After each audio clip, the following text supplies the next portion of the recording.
empezamos este último mes del 2021 en Cuerpo Médico. Hoy 1 de diciembre, fecha en la cual se conmemora el Día Mundial de la Lucha contra el VIH-Sida. Por eso es que tengo este lacito rojo que nos va a recordar a todos a tomar conciencia y sobre todo la prevención. Y hablando de prevención, el día de hoy vamos a tener temas muy interesantes. Vamos a hablar del virus del papiloma humano y más adelante vamos a hablar de este síndrome del manguito rotador, ese dolor de hombro que de repente usted está padeciendo desde hace algunos días o capaz semanas. Y también vamos a desarrollar, como siempre, evidentemente, información nutricional. Así que vamos a arrancar con Sarita Busabá, quien tiene importante información a propósito de cómo tiene que ser la alimentación para personas que padecen de hemorroides. Así que así arrancamos un momento de nutrición con Sara Busabá.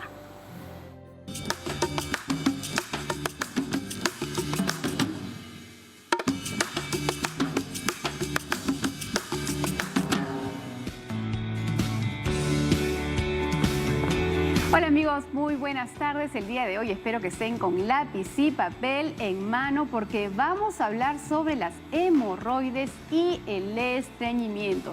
Y espero que después de tomar nota de los alimentos que voy a compartir con ustedes, los pongan en práctica y los pueda ayudar a resolver ese problema de estreñimiento.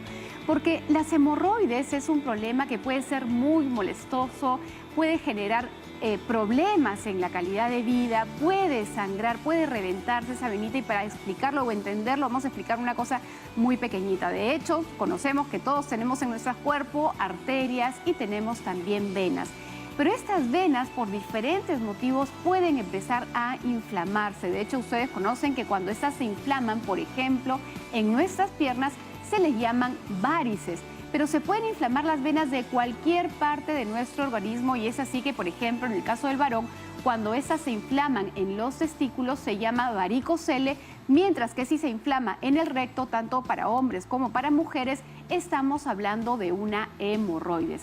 Ahora, cuando ocurre el estreñimiento y empezamos a pujar para poder evacuar, esta presión también ocurre en estas venas y pueden reventarse de las hemorroides, y eso puede sangrar, y de tal manera que a veces uno lo puede ver, por ejemplo, en las heces, en el agua del inodoro, y eso genera mucho temor, pero también muchos problemas más adelante. Hay personas que incluso tienen que llegar a operarse de las hemorroides para poder evitar mayores problemas.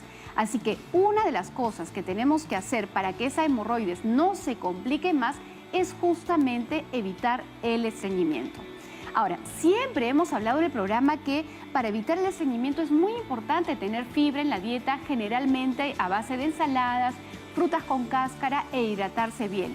Pero si ya has pasado por todo eso, estás teniendo una dieta saludable, estás teniendo movimiento físico, no eres sedentario y aún así tienes estreñimiento, hoy quiero darte una lista de alimentos que quiero que incluyas todos los días para que tengas una cantidad de fibra adicional en tu dieta.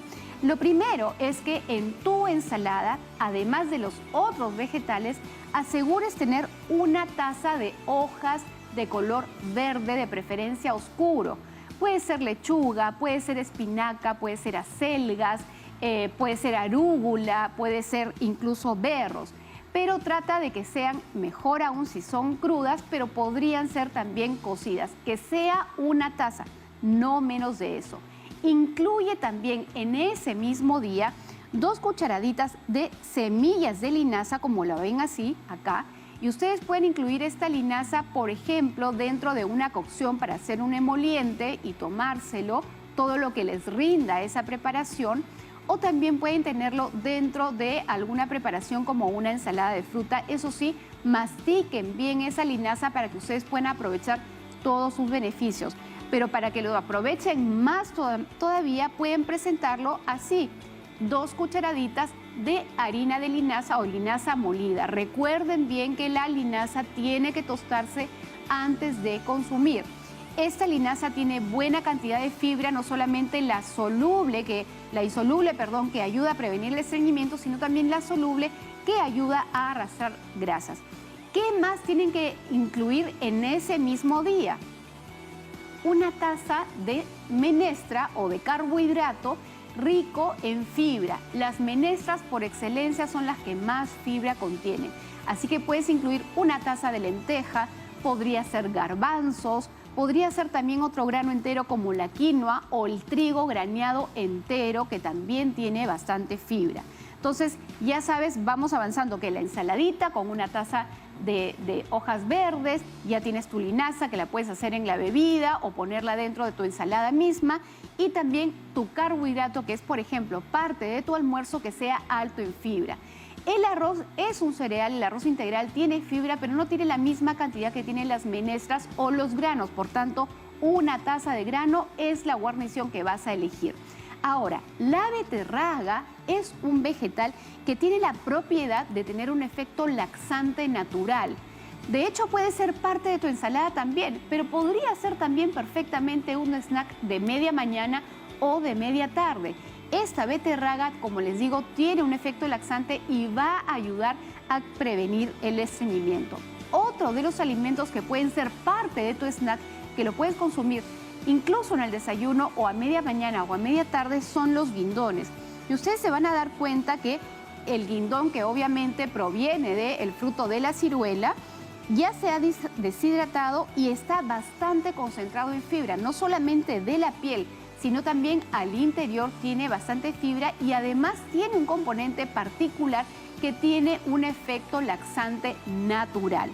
El yogurt, por ejemplo, si bien no tiene un efecto laxante necesariamente, el yogurt natural tiene probióticos que van a ayudar a mejorar el estímulo intestinal para poder evacuar con mayor frecuencia. De hecho, hay personas que hablan de combinar el yogur, por ejemplo, y además tomar un jugo de naranja, y eso les estimula. Las combinaciones pueden ir variando. La papaya, por ejemplo, es un fruto que también puede acompañar tranquilamente este yogur. Finalmente, el café, si bien es cierto, no tiene fibra, sí tiene un efecto estimulante en el ritmo intestinal y podría ayudarte si lo tomas en la mañana como parte de tu desayuno. Y obviamente el agua, este mejor líquido elemento, no debe faltar en tu día. De 6 a 8 vasos de preferencia, obviamente los otros líquidos cuentan, pero darle más preferencia al agua. Entonces ya lo saben, amigos, una dieta rica en fibra, consumiendo ensalada, frutas frescas todos los días ayuda a evitar el estreñimiento, pero además incluir toda esta lista de ejemplos va a asegurar que el estreñimiento sea cada vez menor. De esta manera, amigos, cerramos nuestro momento de nutrición. Buenísima información entonces, Sarita, la que compartes con nosotros. Hemos visto pues básicamente una mesa muy variada de todo lo que son los productos en fibra, que seguramente pues no debe faltar en toda mesa para evitar justamente el estreñimiento y evitar así también posteriores complicaciones como hemorroides. Ahora sí, ¿qué les parece si entramos ya de lleno al primer tema central del día de hoy? Vamos a hablar del virus del papiloma humano. Se sabe que es la infección de transmisión sexual más frecuente a nivel mundial y es más, es probable que en algún momento todos podamos haberlo tenido, o los adultos que son sexualmente activos. ¿Cómo se cura? ¿Podrían haber complicaciones en nuestra salud que vayan más allá de estas llamadas verrugas de los genitales? ¿Puede originar cáncer? Bueno, todo eso lo va a absorber el día de hoy un especialista que ya incluso llegó y que va a responder todas sus consultas. Antes, como siempre, vamos a ver un informe para que usted se entere un poquito más del tema y empezamos ya de arranque con sus preguntas.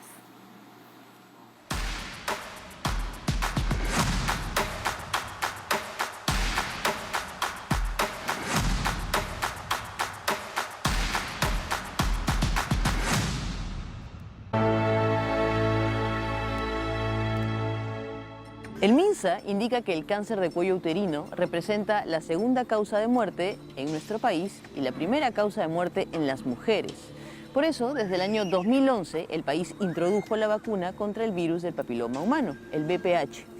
Esto lo introdujo dentro del Esquema Nacional de Vacunación Peruano. Y esta vacuna previene la infección por los virus del papiloma humano, responsable del cáncer de cuello uterino y también de las verrugas genitales.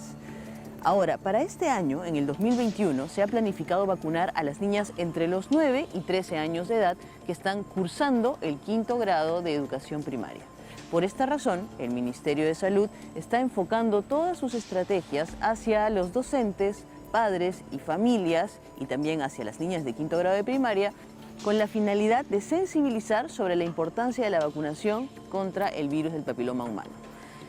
También, según el INEN, hasta julio de lo que va este año, tan solo se han aplicado el 10% de la primera dosis. Es decir, que el 90% de esta población estaría en riesgo de desarrollar un futuro cáncer de cuello uterino de no inmunizarse a tiempo.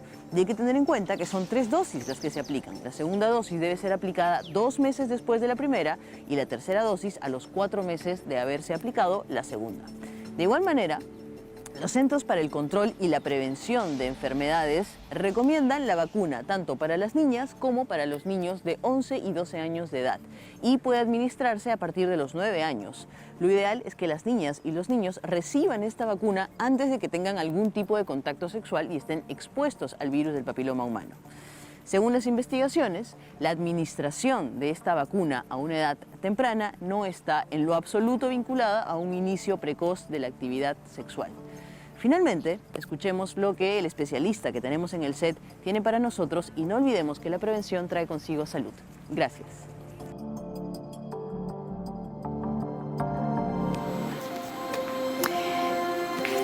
Muy bien, qué importante resulta pues el tema de prevención y vamos a presentarle rápidamente al especialista que el día de hoy va a absolver todas sus consultas. Estamos ya acompañadas de la doctora Carolina Cucho, ella es jefe del Departamento de Patología Clínica del Hospital Nacional 2 de Mayo. Doctora Cucho, qué gusto tenerla con nosotros, bienvenido. Y una fecha tan especial, eso, a propósito. ¿no? Así es, buenas tardes con todos. Muchas gracias por la invitación. Doctora, y justo antes de entrar con la primera consulta de Cintia, que incluso ya nos está esperando, estábamos justamente viendo en las imágenes finales de nuestro informe, ¿no?, los preservativos y condones que vendrían a ser una de las barreras y uno de los métodos más eficaces para evitar las infecciones de transmisión sexual, pero en este caso, el virus del papiloma humano, digamos que no resulta tan eficiente del todo, ¿verdad? Correcto, solamente cubriría la zona genital, pero el resto de partes genitales no lo va a cubrir, así que, como mencionamos hace un momento, el roce en cualquier parte podría generar la presencia. Por eso dice que el uso del preservativo solamente puede reducir el riesgo de la infección, nada más, la probabilidad. O sea, el pero contagio del virus del papiloma humano no solamente se da en el coito, con la penetración, digamos, sino también con el contacto, correcto, nada más, fluidos. Correcto. Ok, presten mucha atención entonces a lo que vamos a desarrollar el día de hoy. Vamos rápidamente ahora sí con Cintia, quien tiene ya una consulta. Cintia, ¿cómo estás? Bienvenida desde Huancayo, te escucha la doctora. Muy buenas tardes. Cuéntanos. Que consulta lo siguiente, doctora. Que, hace un tiempo se vacunaban a las niñas con la vacuna para prevenir los virus del papiloma humano, ¿no? He tenido un comentario, habré escuchado mal, no sé si se puede ya vacunar a personas que ya han contraído el virus del papiloma. Qué buena pregunta. Muy bien, quedó clarísimo la consulta. Creo que habló de vacunación, en personas. Niños. ¿Y qué si las personas ya han tenido, ¿no?, o se han sido diagnosticadas ya con el virus? ¿Pueden ser vacunadas? Ya. En cuanto a vacunación de niños, se sigue en niños, en otros países sí se viene realizando. Acá en nuestro país la norma técnica nos habla de vacunación en las niñas de 9 a 13 años de edad, ¿no?, que están cursando en el 5º grado de primaria, en la cual se ponen 2 dosis en un periodo de 6 meses. Esa es la vacunación que se tiene en nuestro país. Solo niñas. Solo niñas. País. Así es. Pero en todo caso debería ser también varones porque son los así es, porque es, ¿no?, ambos, ¿no? O sea, ambos pueden adquirir la infección del virus papiloma humano porque ambos pueden hacer la enfermedad, ¿no? En ese caso sería vacunación por prevención. ¿Y qué ocurre con los adultos? Ya, con los adultos, bueno, las vacunas que se disponen no todas están a disposición para poder vacunarse a toda la población. Hace unos años la FDA aprobó una vacuna de la cual tiene más genotipos, cubre más genotipos además del 16 y del 18, que son los otros papilomas de alto riesgo. Y se describe que esa vacuna podría aplicarse hasta mujeres de hasta los 25 años de edad aproximadamente. Digamos, ¿y esas vacunas pueden aplicarse a mujeres, a personas que ya han tenido relaciones sexuales? Sí. ¿Y esas se comercializan en nuestro país, doctora? Supongo que sí, pero eso está más para la parte privada. Privada, Así más es. que el público. Perfecto. Es. Vámonos a otra consulta. Nos quedamos en Huancayo porque Epifania también tiene otra consulta. ¿Cómo estás? Bienvenida. Hola. Hola, buenas tardes. Quisiera hacer una consulta. ¿Aló? Sí, te escuchamos. Cuéntanos. Aló, buenas tardes. Quisiera hacer una consulta. ¿En qué consiste la prueba molecular del virus de papiloma humano y en qué lugares lo realizan? Qué buenas preguntas. Gracias. Excelente pregunta, y esa es una de las cosas que a mí me encanta hablar, porque la prueba de virus papiloma humano es una prueba que tiene una muy alta sensibilidad.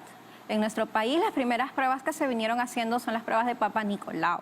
Pero el Papa Nicolau hay que recordar que no tiene una sensibilidad tan alta porque depende de la persona quien toma la muestra, de la persona quien hace la lectura de la lámina, que tiene que ser un experto, un anatomopatólogo experto para ello, y el momento en que uno toma la muestra, también todo eso influye. En cambio, la prueba molecular pues me permite detectar al virus, a este virus del papiloma humano, que es el causante del cáncer del cuello uterino. Y lo voy a detectar sin necesidad de tener algún tipo de lesión, porque hay que recordar que el 70% de las mujeres en algún momento de su vida pueden tener la infección del virus papiloma sin saberlo, porque no ocasiona síntomas, sin síntomas, así es, así es. Se habla que el virus papiloma humano en un periodo de 10 años es que terminará produciendo el cáncer. Por eso que aquí interviene bastante la parte de la prevención, y estas pruebas moleculares van muy bien con detectar al virus. Porque ¿qué pasa si yo tengo una paciente que ya le sale la prueba positiva? A esa le voy a tener que hacer seguimiento. Una vez al año se le hace seguimiento y se va evaluando, ¿no? Esa es la ventaja de las pruebas moleculares. Ahora, doctora, y esto es partiendo porque el virus del papiloma humano tiene un sinnúmero de tipos, ¿verdad? Correcto. Y el Papa Nicolau solamente detecta algunos otros. Y esta prueba molecular también detecta otro grupo.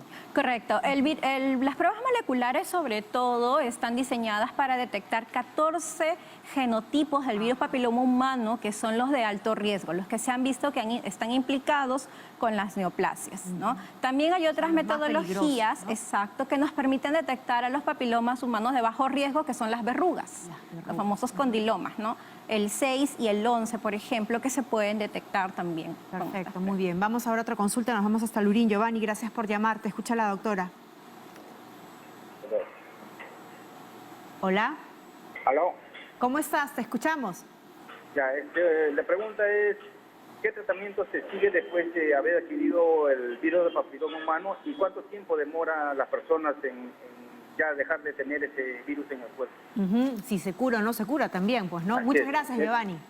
Eso va a depender de los factores de riesgo, porque el virus papiloma humano, nuestro propio sistema inmune lo va a eliminar, y eso se describe en un año, año y medio. Por eso que a los pacientes se les pide que si a una paciente, sobre todo son con las mujeres con las que se hace estas pruebas, sale positivo, se le pide que al año vuelva a regresar para hacerle un control y ver cómo está. En la mayoría de los casos desaparece. Pero, como les digo, hay situaciones de factores de riesgo como la promiscuidad, iniciar relaciones sexuales a edad temprana, etcétera. Todos estos factores de riesgo pues van a hacer que este virus puede quedarse más tiempo. Entonces, ese es el virus que terminará pues ocasionando en un futuro la probable neoplasia o la probable lesión. Porque también para ocasionar las lesiones, ahí está, por ejemplo, el Papa Nicolau. Exacto. Así es, porque cuando el virus infecta, atrapa primero las capas profundas, que eso no lo va a hacer el Papa Nicolau. Cuando uno toma una muestra de un Papa Nicolau, tú coges células superficiales. Claro, solamente un barrido superficial. Pues, ¿no? Correcto. Entonces, el virus va primero a la parte profunda y comienza así afectando sucesivamente hasta que aparezca la lesión. La lesión. Doctora, y en el peor de los casos también, digamos que el tema del virus del papiloma humano está prácticamente como que orientado e identificado en las mujeres, más no en los varones, ¿no? Y eso congratulamos pues a Giovanni, que ha llamado y que ha hecho la consulta, porque también el virus del papiloma humano afecta al varón. Correcto. Cuando sea un tratamiento, asumimos que es para los dos, ¿no? En pareja. Claro, pero específicamente el virus lo que más ocasiona son las lesiones que están relacionadas con el cáncer, ¿no? Y se ha visto también el cáncer de cuello uterino en mujeres, pero en los varones también pueden ocasionar cáncer, pero en menor frecuencia, ¿no? También, en los genitales también está relacionado. Cáncer de pene, cáncer de ano, por ahí está en los varones. Muy bien, vamos a otra consulta a Arequipa. Karina, gracias por llamar. ¿Cuál es tu pregunta? ¿Cómo está? Muy buenas tardes. Muchísimas gracias por la respuesta. Bueno, en realidad tengo dos preguntas. Sí. Primero, mi hija tiene 13 años. Por cosas del destino yo no la pude hacer vacunar. Yo quisiera saber si puedo ir a una posta para poder hacerla vacunar. Claro. Uno. Y dos, en caso de que, por ejemplo, una persona esté desarrollando este tipo de enfermedades, pues, ¿no? si es que hay algunos síntomas, o hace un momento escuchaba como unas verrugas que suelen salir en el cuerpo, en todo el cuerpo, no, ¿cómo es que se manifiestan? Muchísimas gracias nuevamente y felicitaciones. Muchísimas gracias a ti, Karina, por la sintonía. En principio, lo de la niña.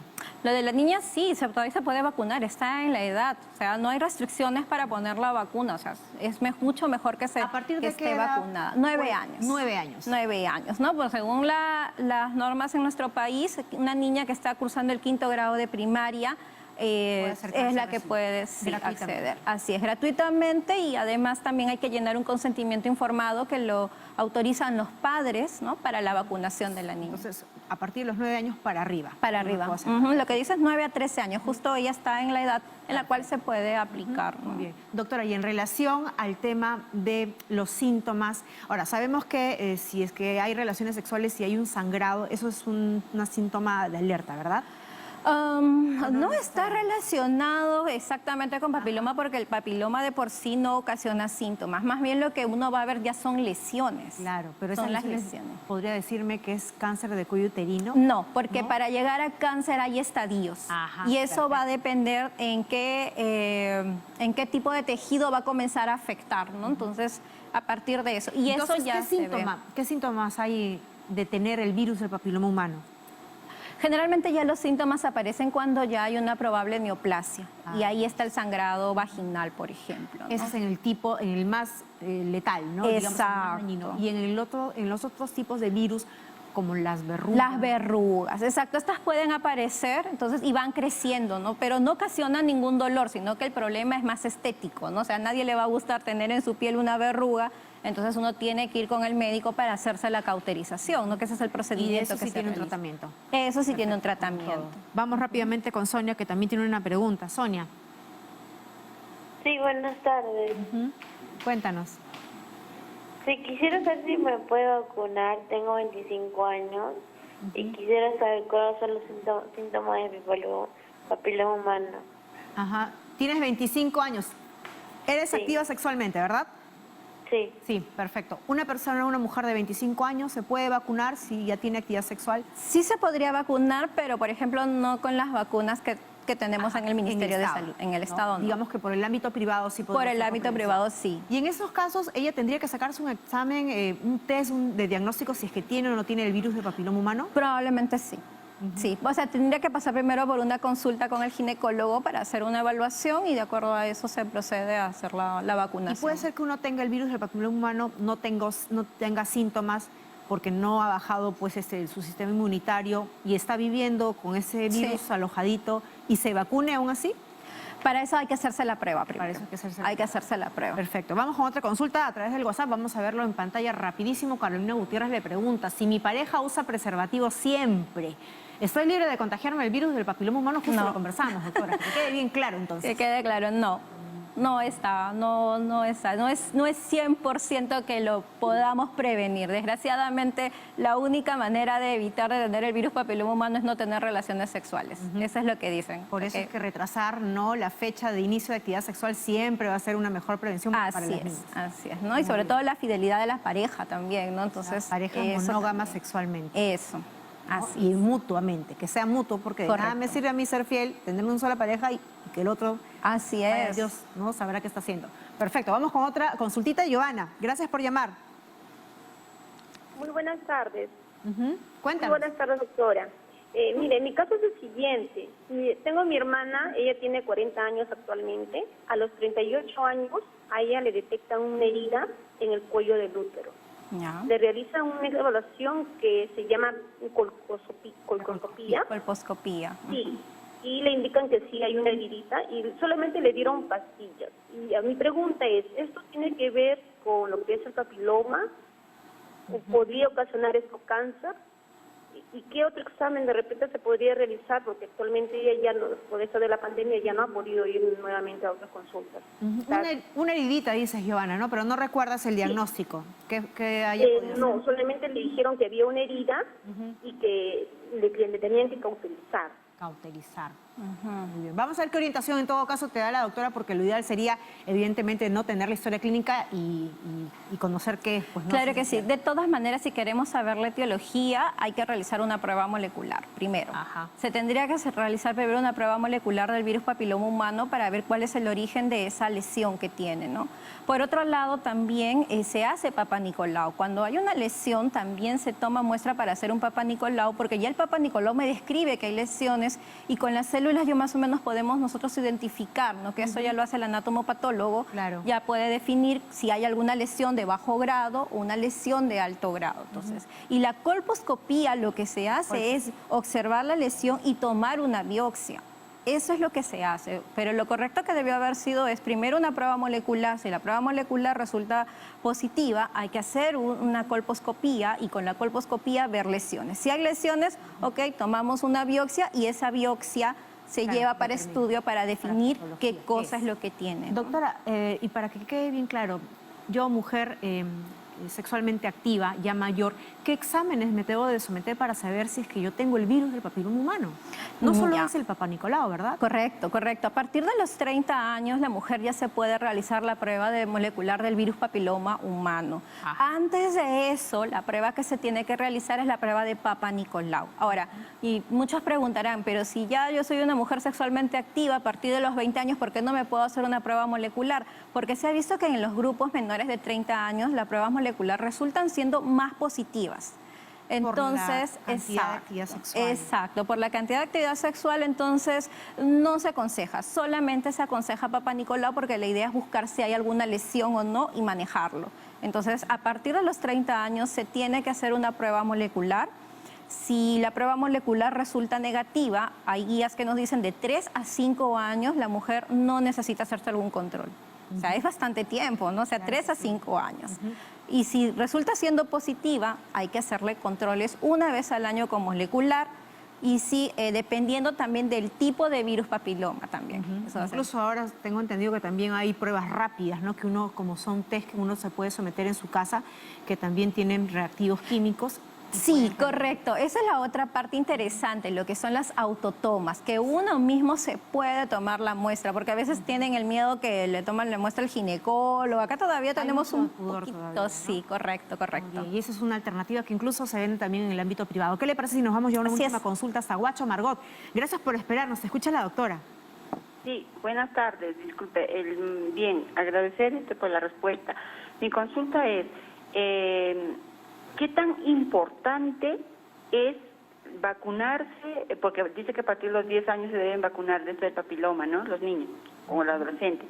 Entonces, ¿qué tan importante es esa vacuna? Porque tengo una niña de 11 años y todavía no le he hecho vacunar. ¿Aún puedo poner la vacuna?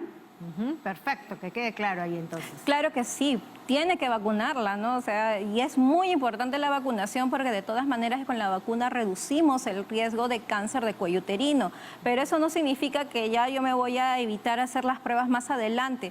De todas maneras, con la vacunación tenemos que seguir haciendo la parte de la prevención, con el uso de pruebas moleculares, la prueba del Papa Nicolau, porque acuérdense que las vacunas no cubren todos los genotipos de virus papiloma humano. Es cierto que los más frecuentes son 16 y 18, que son los que están más relacionados con el cáncer de cuello uterino, pero están los otros 12 genotipos que pueden aparecer. Entonces, tenemos que seguir haciendo la parte de la con eso le ponemos la coraza, ¿no? Algunos tipos más dañinos, los más, ¿no?, severos de ese cáncer de cuello uterino, pero evidentemente esta mujer, esta persona va a tener que ser una persona sexualmente activa, responsable sobre todo, para evitar tantos daños. Correcto. Muchísimas gracias, doctora, qué gusto haberla tenido con nosotros. Muchas Seguramente gracias. vamos a tener la oportunidad de volver a conversar en este estudio. Hemos estado con la doctora Carolina Pucho, jefa del Departamento de Patología Clínica del Hospital Nacional 2 de Mayo. Y vamos a hacer ahora una pausa, pero vamos a regresar con Sarita Busabá, quien nos va a hablar sobre qué relación tienen los alimentos que consumimos y el cáncer. Así que no se la pierda, ya regresamos.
El día de hoy les traigo un tema que espero les quede clarísimo porque generalmente trae mucha inseguridad en personas que padecen cáncer.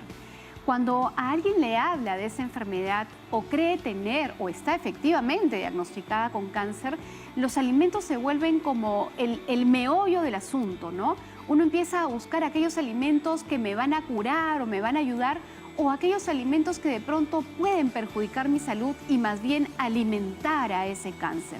Así que el día de hoy quiero contarles qué es lo que realmente está comprobado por la ciencia.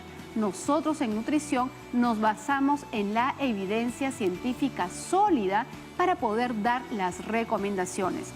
Yo sé que seguramente ustedes van a entrar a internet y van a empezar a buscar una serie de temas respecto a la alimentación y el cáncer y van a encontrar muchísima información. Hasta incluso en algunos lugares van a tener la experiencia de pacientes oncológicos que le van a ir contando, bueno, a mí me fue bien con esto, me fue peor con esta otra cosa. Eso no es una regla para todos, siempre cada caso va a ser individual. Pero hoy, como les decía, quiero contarles lo que nos ha comprobado la ciencia respecto de lo que comemos y el cáncer. Así que vamos primero por este lado. Y acá ustedes van a ver las papas fritas y van a ver aquí unos granitos de café. Y no es para decirles pues que no coman frituras, obviamente siempre se los voy a recomendar, pero no es que la fritura en sí mismo, la papa frita por ser papa y estar frita, sea un problema en relación al cáncer.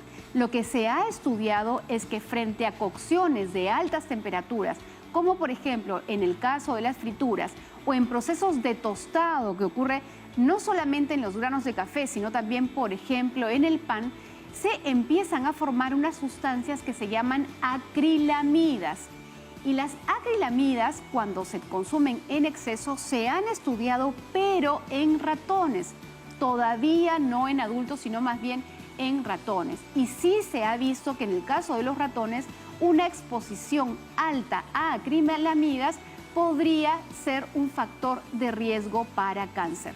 Les repito, no se ha estudiado esto en humanos porque es muy difícil calcular en la dieta cuánta acrilamida uno estaría consumiendo. Pero si eres una persona que tiene cáncer, debes saber que aquellos alimentos que pasan por altos procesos de temperatura o que empiezan a tostarse y tener un color así más oscurecido son alimentos que deberías cuidar la cantidad y frecuencia de consumo. ¿Qué más se sabe? Se ha estudiado mucho el tema de los cárnicos.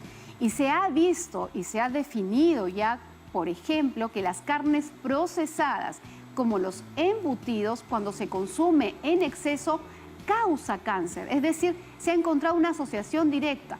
Mucho consumo de embutido causa cáncer. Eso no quiere decir que si yo me como eventualmente una jamonada o una salchicha, ok, me va a dar cáncer. No. Se ha definido que consumos mayores de 50 gramos todos los días podría causar en el tiempo alguna forma de cáncer.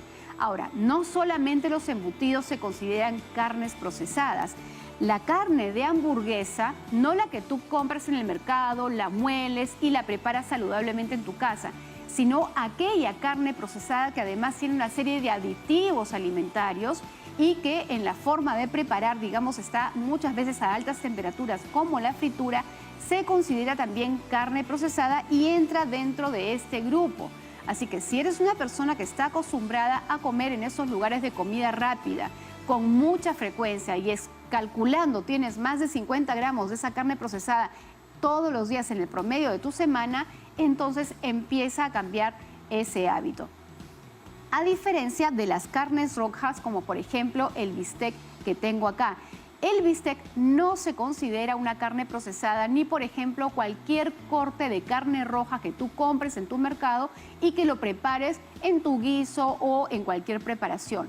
Pero sí se recomienda que no excedemos los 500 gramos de carne roja a lo largo de la semana. O sea, ese es el límite máximo. Procuremos que sea menos. De hecho, los estudios generales para ver otro tipo de enfermedades apuntan a que sí podemos consumir carne roja, pero que sea con muy poca frecuencia. Una vez por semana o cada 10 días estaría recomendado.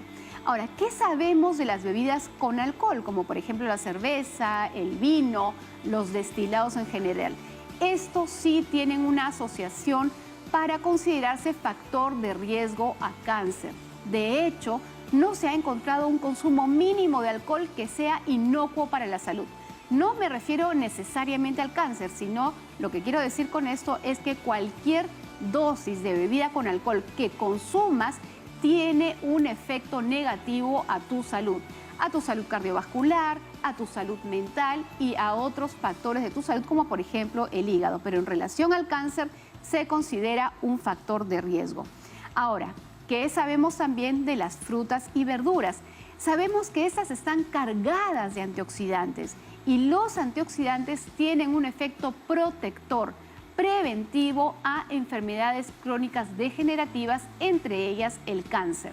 Por eso, de la variedad de alimentos que tú consumas, debes procurar que la mitad de tus alimentos esté representado por este grupo de acá, tanto verduras como frutas. Siempre va a ser mejor consumirlas crudas, frescas, pero si están cocidas, también mantienen los beneficios.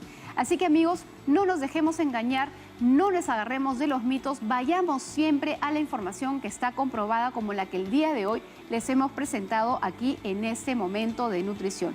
Estos son los alimentos que hasta el momento sabemos con evidencia que tienen una relación frente al cáncer, ya sea como factor de riesgo o como factor preventivo. Así que amigos, de esa manera cerramos nuestro momento de nutrición.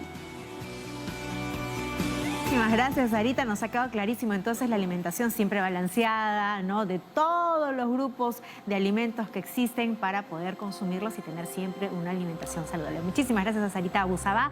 Y ahora nosotros vamos a hacer una pausa, pero vamos a regresar con lo anunciado. Un momento con el especialista. Vamos a hablar sobre el síndrome del manguito rotador, este dolor pues del hombro que de repente por ahí usted puede estar sintiendo, ha normalizado ese malestar, qué tan frecuente es estas molestias, qué tan grave podría ser, qué puedo hacer yo en casa. Bueno, todo eso lo va a absolver un especialista que nos visita hoy en estudio. Así que regresamos con ese más.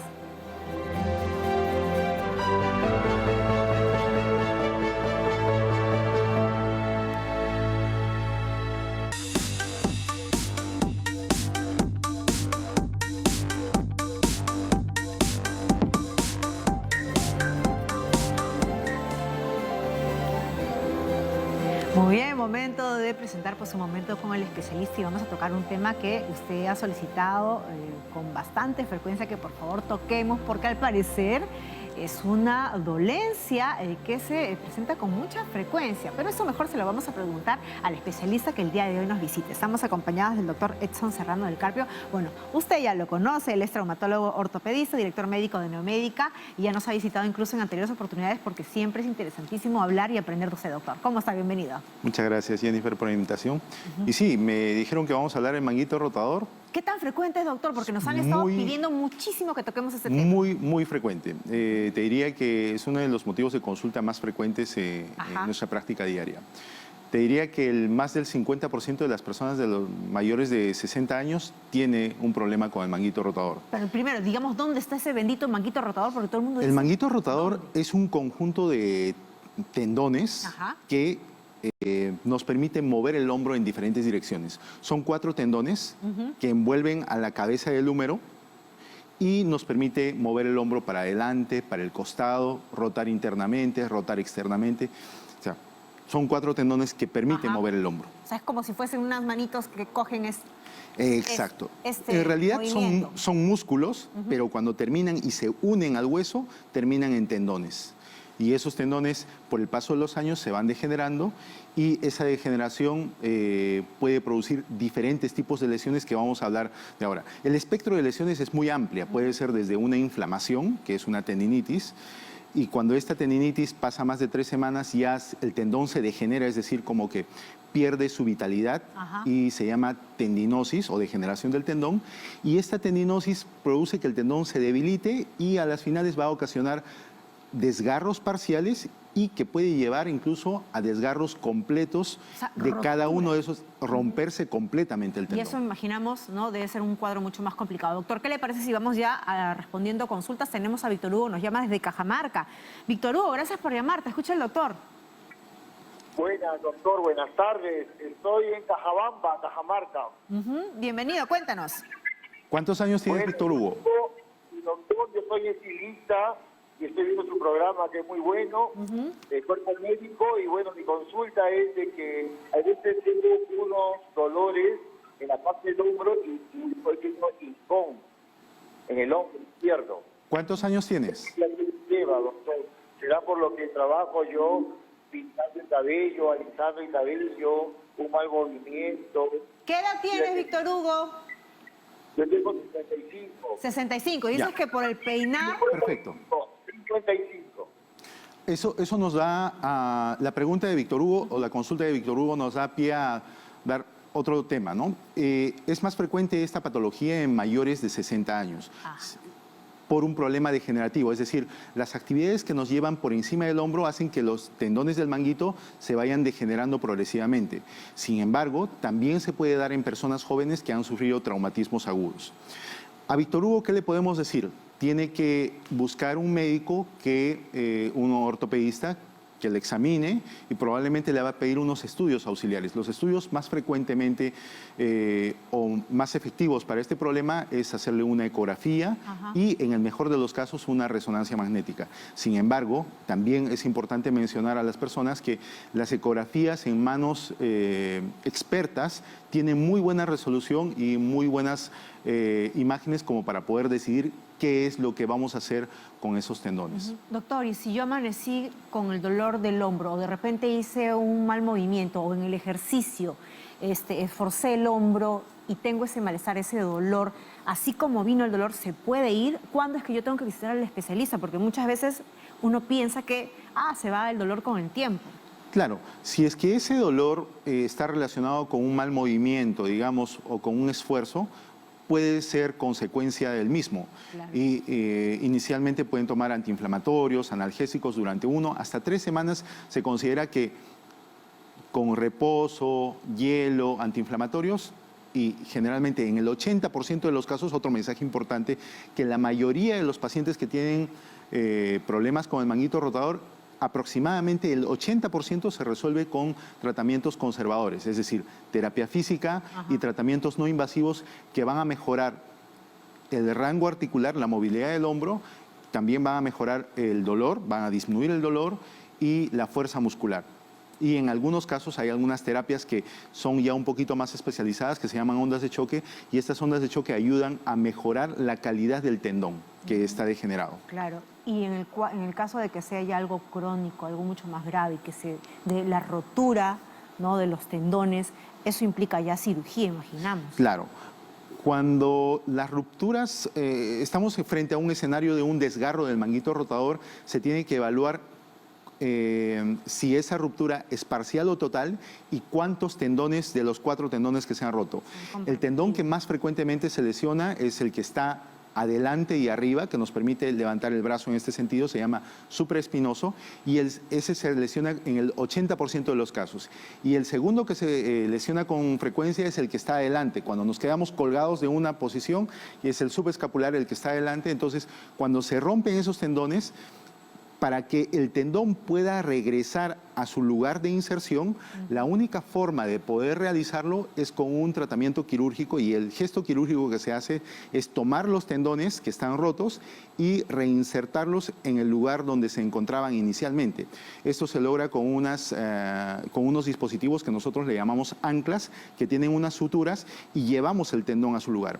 El gesto quirúrgico para un especialista no es tan complejo, y actualmente todos esos procedimientos se hacen mediante cirugía mínimamente invasiva, con cirugía artroscópica, con unas cámaras y con unas incisiones más pequeñas o del tamaño del ojal de una camisa.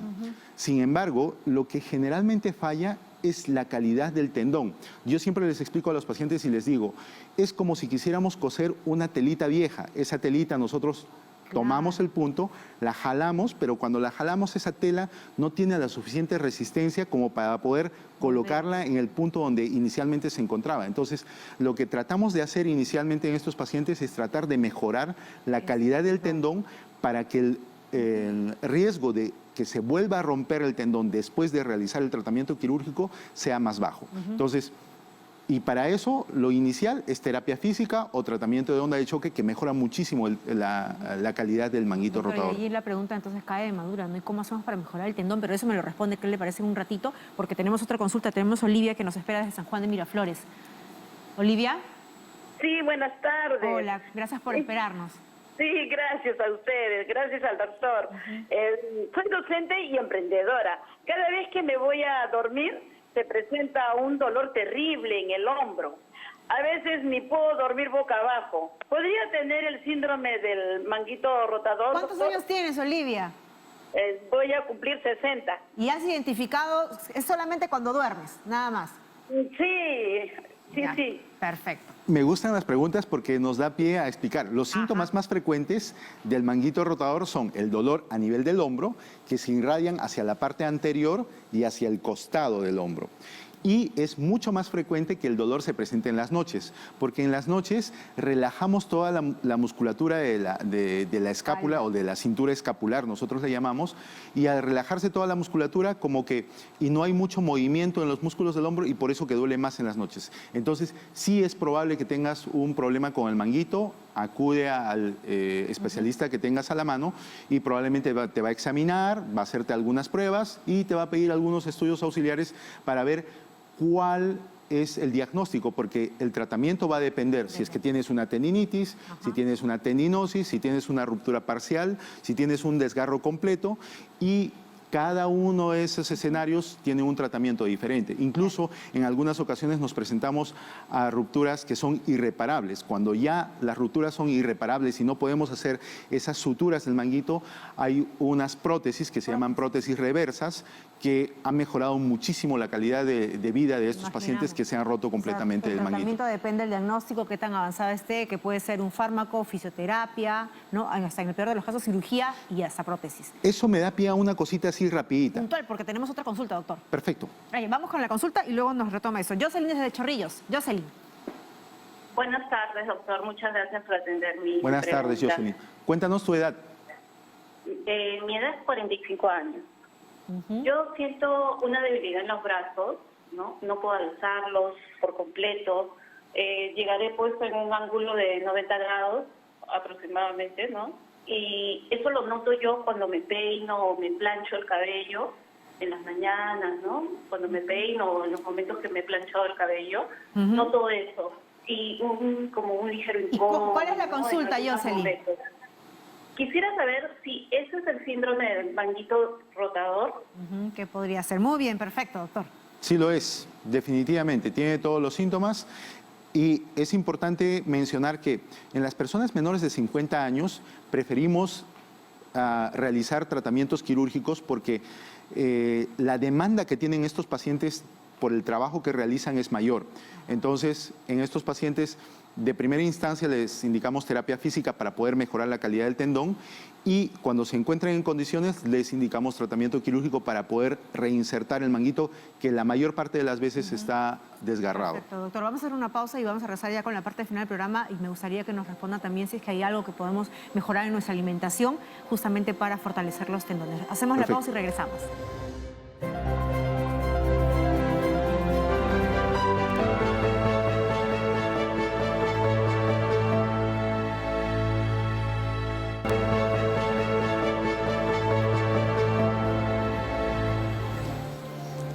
Muy bien, tenemos tiempo solo para que el doctor nos dé sus recomendaciones, doctor.